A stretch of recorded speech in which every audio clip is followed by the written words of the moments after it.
जरूर। एपिसोड 7 भाग 1 कहानी का परिचय।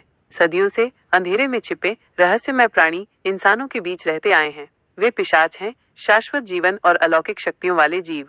लेकिन उनकी प्यास, खून की प्यास, उन्हें शाश्वत संघर्ष में उलझा देती है। रुद्र, एक प्राचीन और शक्तिशाली पिशाच, इसी संघर्ष का प्रतीक है। वह एक तरफ अपनी प्यास से लड़ता है तो दूसरी तरफ इंसानों के साथ एक शांतिपूर्ण सह अस्तित्व स्थापित करने की कोशिश करता है। लेकिन क्या यह संभव है? क्या रुद्र अपनी आंतरिक राक्षसों पर काबू पा सकेगा या वो अंधेरे में खो जाएगा? सस्पेंस परिचय। लेकिन रुद्र नहीं जानता था कि वो अकेला नहीं था। कुछ और भी था जो अंधेरे में छिपा हुआ था। एक प्राचीन बुराई जो सदियों से सो रही थी और अब ये जाग रही थी, और ये रुद्र और इंसानों दोनों के लिए खतरा थी। एपिसोड 7 भाग 1।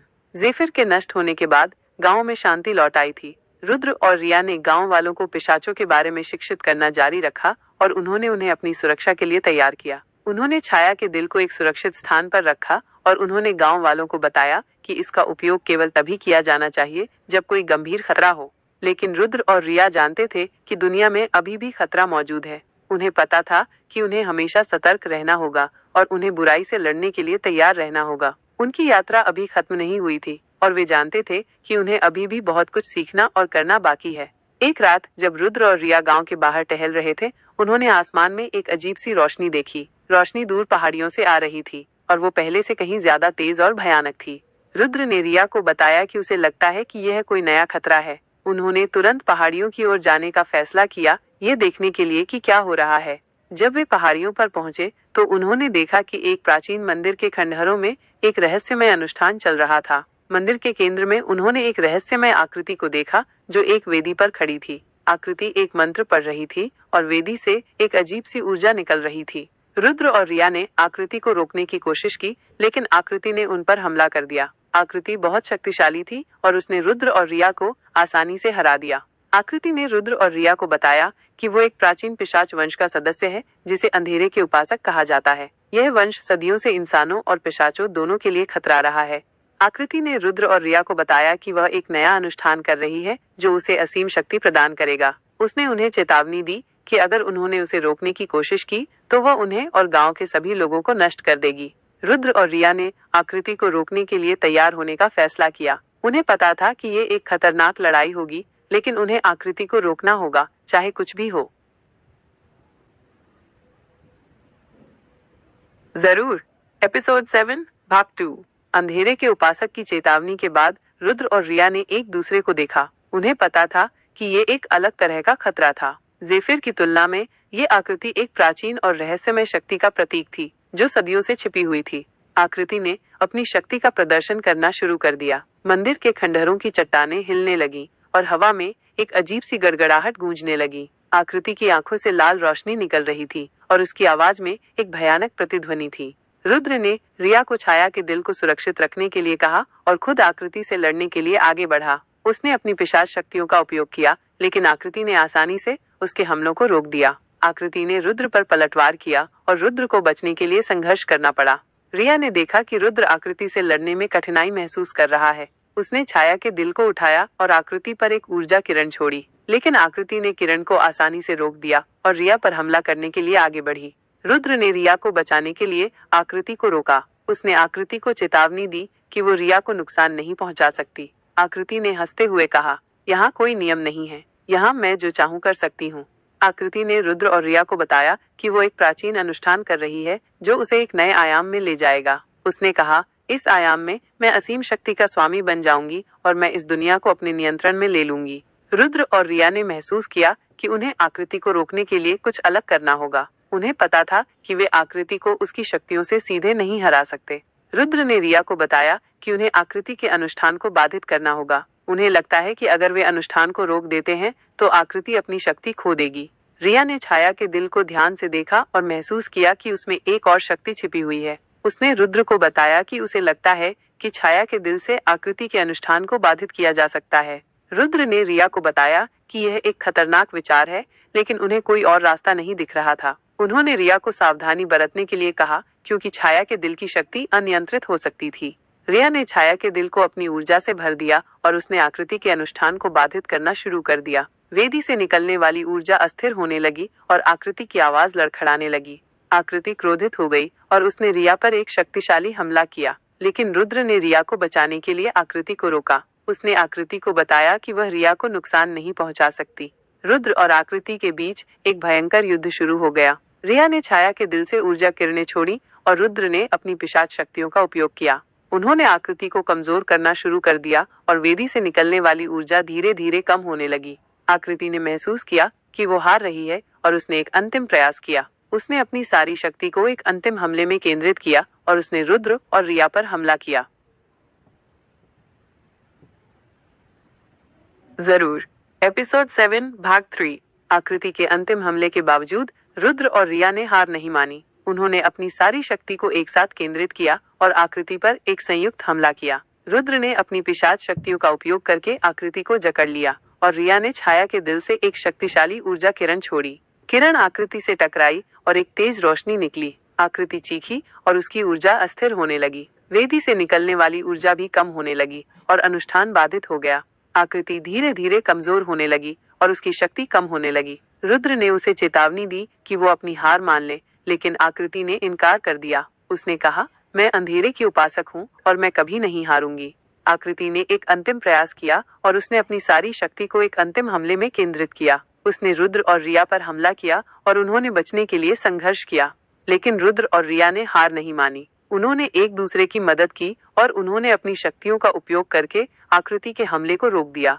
रिया ने छाया के दिल से एक और शक्तिशाली ऊर्जा किरण छोड़ी और इस बार किरण आकृति को भेद गई। आकृति चीखी और उसकी ऊर्जा पूरी तरह से नष्ट हो गई। आकृति गायब हो गई और वेदी से निकलने वाली ऊर्जा भी बंद हो गई। मंदिर के खंडहरों में शांति लौट आई। रुद्र और रिया ने राहत की सांस ली। उन्होंने आकृति को हरा दिया था और उन्होंने एक और खतरे को टाल दिया था, लेकिन वे जानते थे कि उनकी यात्रा अभी खत्म नहीं हुई थी। उन्हें पता था कि दुनिया में अभी भी खतरा मौजूद है और उन्हें हमेशा सतर्क रहना होगा। उन्होंने मंदिर के खंडहरों से बाहर निकलने का फैसला किया। उन्हें गांव में वापस जाना था और लोगों को बताना था कि उन्होंने आकृति को हरा दिया है। जब वे गांव पहुंचे तो लोगों ने उन्हें गर्मजोशी से स्वागत किया। उन्होंने रुद्र और रिया को बताया कि उन्होंने उनकी वापसी की उम्मीद नहीं छोड़ी थी। रुद्र और रिया ने गांव वालों को बताया कि उन्होंने आकृति को हरा दिया है और उन्होंने उन्हें छाया के दिल की शक्ति के बारे में बताया। उन्होंने गांव वालों को चेतावनी दी कि उन्हें हमेशा सतर्क रहना होगा, क्योंकि दुनिया में अभी भी खतरा मौजूद है। गांव वालों ने रुद्र और रिया की बात सुनी और उन्होंने उनकी सलाह मानी। उन्होंने अपनी सुरक्षा के लिए तैयारी शुरू कर दी और उन्होंने रुद्र और रिया को अपनी सुरक्षा के लिए गांव में रहने के लिए कहा। रुद्र और रिया ने गांव वालों की उदारता की सराहना की। उन्होंने फैसला किया कि वे गांव में रहकर लोगों की मदद करेंगे और उन्हें पिशाचों के बारे में शिक्षित करेंगे।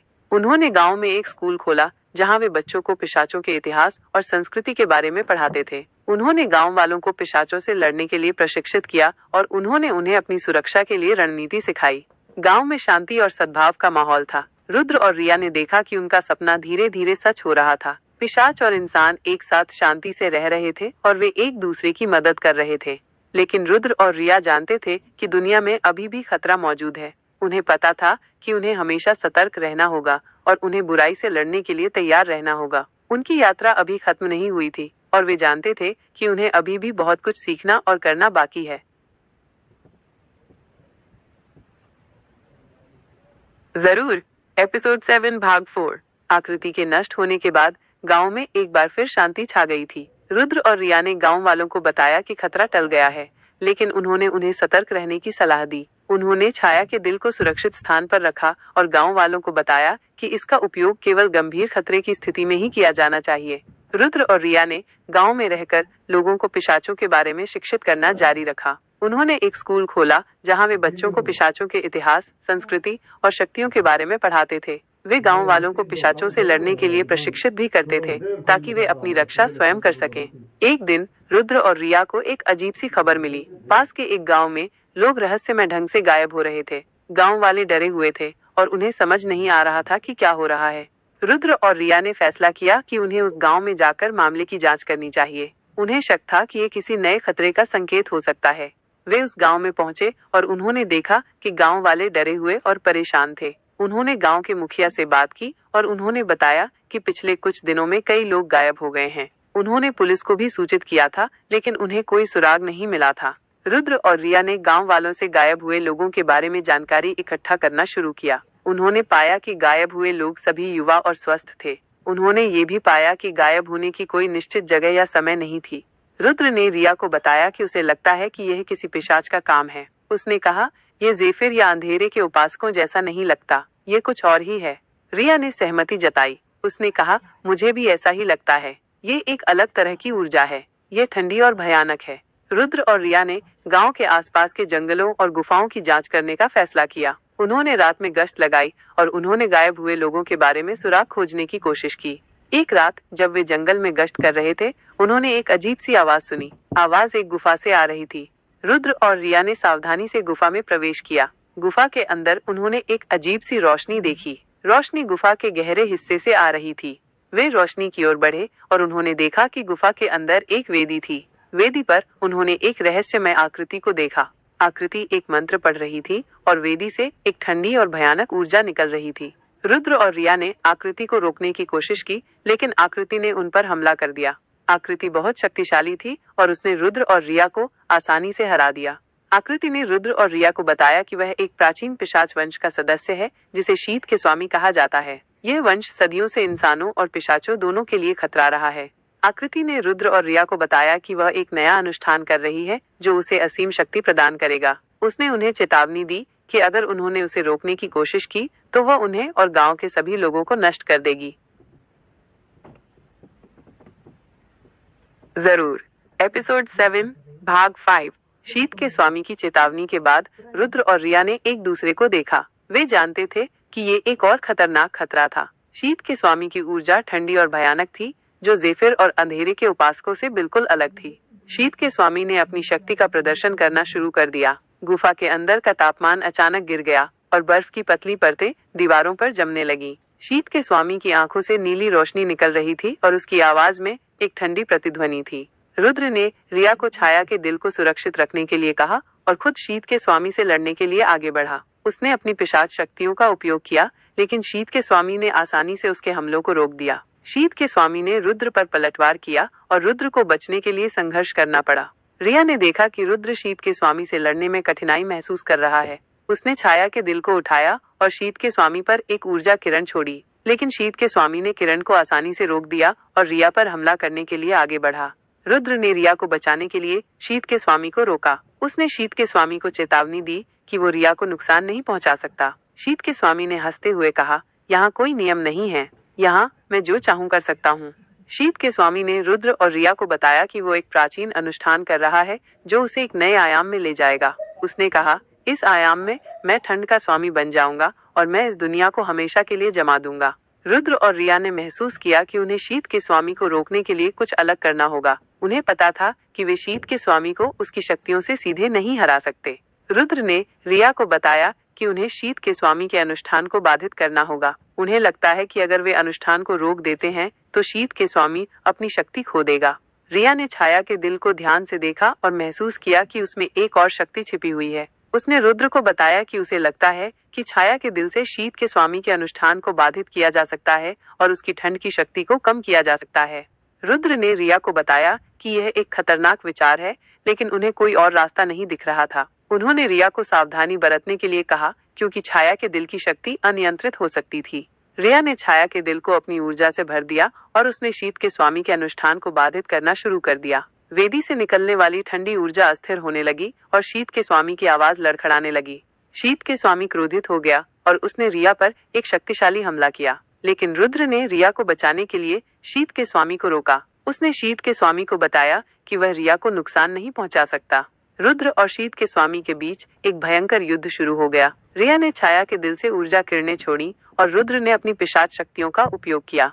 उन्होंने शीत के स्वामी को कमजोर करना शुरू कर दिया और वेदी से निकलने वाली ठंडी ऊर्जा धीरे धीरे कम होने लगी। शीत के स्वामी ने महसूस किया कि वो हार रहा है और उसने एक अंतिम प्रयास किया। उसने अपनी सारी शक्ति को एक अंतिम हमले में केंद्रित किया और उसने रुद्र और रिया पर हमला किया।